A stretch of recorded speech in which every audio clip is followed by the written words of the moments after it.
Hey, it is Kenny from Kenny's Audiophile Record Reviews. Thank you very much for viewing my channel. As always, if you're new to my channel, please like and subscribe. I sincerely appreciate that. In this video, I'm going to mention or state what I think is the most unusual instrument I ever heard used on a jazz album, whether it's an album, a CD. The most unusual instrument I ever seen employed on a jazz album. We're going to get into that in this video. And please leave yours, the most unusual instrument you ever heard on a jazz record.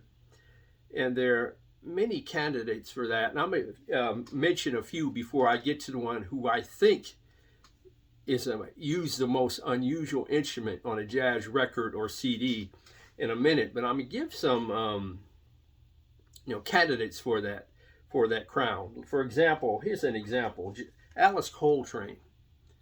Now, she effectively and fabulously used a harp in some of her recordings, and she was a magnificent musician. And the sound of the harp on her recordings are fabulous. Another artist who effectively used a harp in, many recordings is Dorothy Ashby, the great harp player.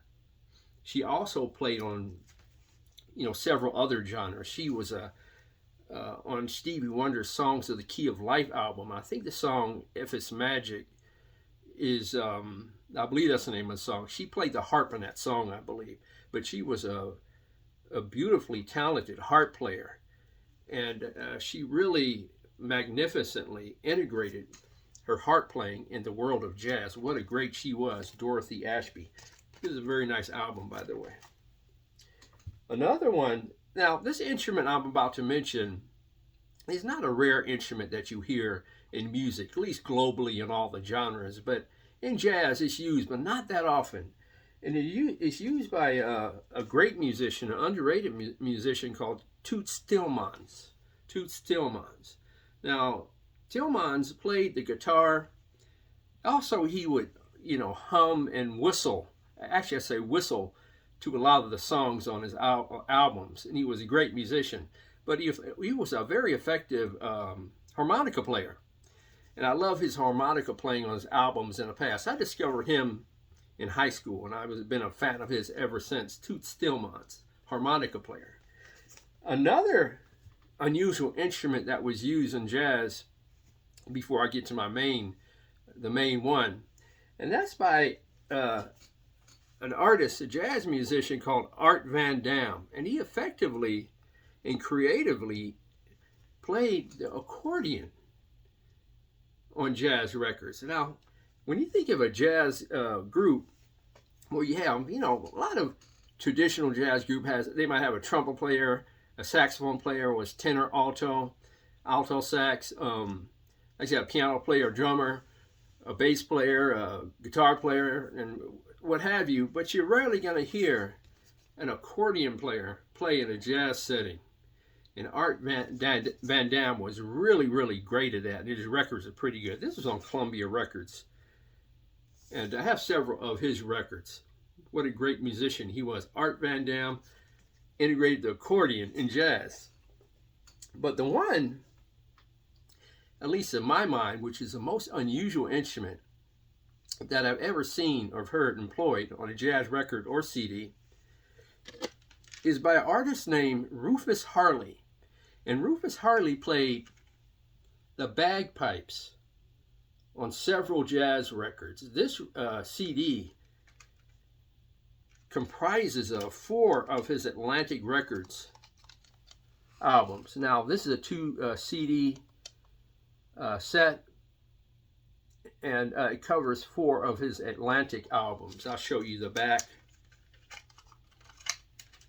with the songs. Now, there's a crack in the case. I received this from Amazon. It came with a crack in it. I can easily replace the case, so there's no issue. Sorry if the songs are not coming through on the screen. I apologize for that. But Rufus Harley first came across or heard the sound or got intrigued by the sound of bagpipes while watching the funeral of John F. Kennedy, and the bagpipes were played at his funeral. And from there, he was highly intrigued about the sound of the bagpipes. He was a saxophone player. He played the soprano and tenor sax and the flute, but he was very intrigued with the bagpipe, and he taught himself, I believe he taught himself, how to play the bagpipes very effectively to a point where he used it in his jazz group. And again, this CD has 4 of his albums on it. And I'm going to get to a review of this CD and the sound of this CD in a minute. But I first came across Rufus Harley a few years ago. I'm a fan of old school vintage TVs, those TV shows, I should say, and they're shown all over YouTube. And I was watching I guess you can call it a game show to some degree. He was on a show called I Got a Secret that was hosted by Steve Allen, the great musician himself. And again, the name of the show was called I Got a Secret. And Rufus Harley was a guest on that show. And he also performed on that show as well. And that's how I first heard of Rufus Harley a few years ago. And that show was a 1965 edition of that show of I Got a Secret. And also I saw him on a TV show, which I'm a fan of, To Tell the Truth. I believe that was the name of the show, from 1966. He was a guest on that show. And also him and his band played on both of those shows. And it really showed his talented skill level as a bagpipe player in a jazz setting. If I remember, I'll try to leave the links to those 2 shows in the description below. You should check it out so you can get a taste or feel of how he played and how skillfully he integrated the bagpipes in a jazz setting. It's very fascinating. Now, this CD, he plays the bagpipes on some compositions, as well as the soprano sax and tenor saxophone player, musicians, instruments, I should say, the soprano, tenor sax, and flute, and bagpipes. And I think a couple of compositions, he played the saxophone and the bagpipes. He was very versatile and very skillful and very talented and very forward-thinking as a musician to be able to play the bagpipes in a jazz group. But in terms of his performance on this song, I'm going to point out some key songs on this CD to listen to in terms of his bagpipe playing, which is, one is Chim Chim Cherie.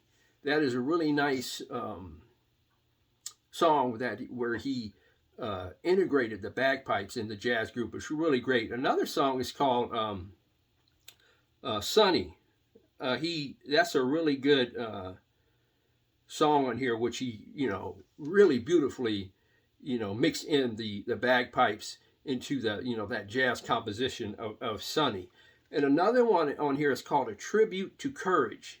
Now that is a tribute to John F. Kennedy. That's a beautiful song that uses the bagpipes on this CD. Again, this is a 2 CD set. He also was an extremely effective soprano and tenor saxophone player. And the song Who Can You Turn To is an example of a skill set as a saxophone player. And it's a really nice, almost like a straight ahead jazz song, if I believe. And another great song where he plays the saxophone is Taurus the 20th. Taurus the 20th, in which he really skillfully and talentedly plays the saxophone on this 2 CD set. If I were to judge it, I'm going to get to his performance in a second, but if I were to judge his CD on sound, the first CD, which I believe takes up his first 2 Atlantic records, the sound has that strict right and strict left recording technology of the day with very little ambience or information in the center of the sound stage. It's almost is like, led me to believe that I was wondering if the mono versions of those 2 records sound better than the stereo, because these are the stereo recordings. They probably should include the monos in here too. That would have been super cool, because I bet you the monos, when you have that strict right and left recording technology going on, oftentimes the monos sound better. Now the second CD is a different story. In the second CD, you have part of the band in the right speaker, part of the band on the left speaker. or some musicians or instruments in right and left speaker. Then you have the bagpipes and a saxophone in the middle of the sound stage. So they effectively use the width and the dimensions of the sound stage better on the second CD, which were the later two albums, which makes sense because they got probably more advanced in stereo recording technology by the time they got to the last two albums. But as a jazz CD that uses the bagpipes, I would definitely seek this out. Now, this is available on YouTube. I would listen to it on YouTube before you consider purchasing it. The sound, I would give a 7. It's not as clear and defined as some other CDs I have in my collection. I give it a 7 because there's some definition and clarity to instruments, but it's not on an audiophile level. It's like on a music enjoyment level, but it's not an audiophile CD in my opinion. So I'm giving the sound a 7. The performance, however, the brothers on here, they're handling their business, bagpipes and all. So I give the performance an 8.5. It's a really solid jazz performance with the bagpipes, with his tenor and soprano saxophone player playing, and his flute playing. Overall, it's a nice performance. 8.5 on performance, 7 on sound because it's not an audiophile CD. Like I said, this CD and all the songs are available on YouTube, so you should definitely check it out. Rufus, Harley, Courage. And the title is appropriate, Courage, because he had the wherewithal, the guts, and the forward-thinking mentality to use bagpipes in a jazz group. I mean, you really have to really maximize your creativity and your thinking and your all you have as a talented musician to turn to the bagpipe and say, hey, I can make something of this. And that's what a lot of people do, regardless of you're a jazz musician, a scientist. You got to reach out and stretch out the limits and see what's out there. And Rufus Harley, like musicians like Miles Davis, he really stretched the limits of his talent. Ornette Coleman was the same way with free jazz.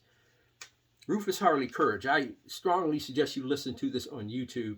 See if you like the songs and the composition. Like I said, it's not an audiophile CD, but the music I think is very good. It's really interesting, and it's different. It's different from traditional jazz as we know it, using traditional instruments, in my opinion.